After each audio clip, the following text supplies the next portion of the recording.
जहाँ डाल डाल पे सोने की चिड़िया करती है बसेरा। ओ भारत देश है मेरा, ओ भारत देश है मेरा। जहाँ डाल डाल पे सोने की चिड़िया करती है बसेरा।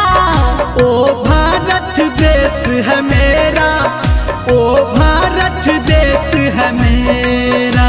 जहाँ सत्य अहिंसा और धर्म का पग पग लगता डेरा। ओ भारत देश है मेरा, ओ भारत देश है मेरा।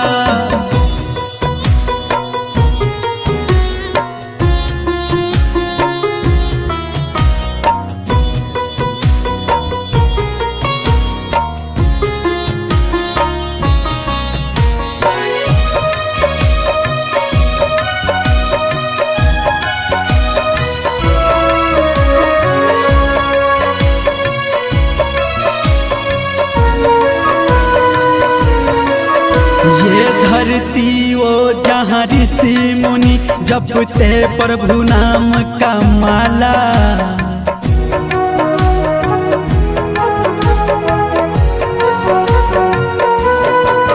जहाँ हर बालक एक मोहन है और राधा एक बाला। और राधा एक बाला। जहाँ सूरज सबसे पहले आकर डाले अपना डेरा। ओ भारत देश है मेरा, ओ भारत देश है मेरा। जहाँ डाल डाल पे सोने की चिड़िया करती है बसेरा।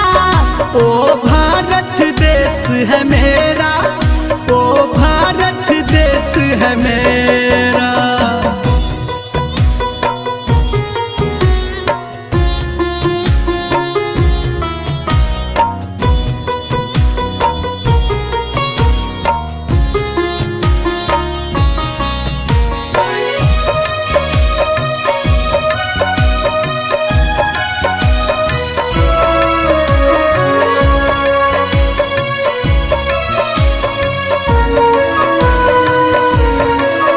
जहाँ गंगा जमुना कृष्ण और कावेरी बहती जाए।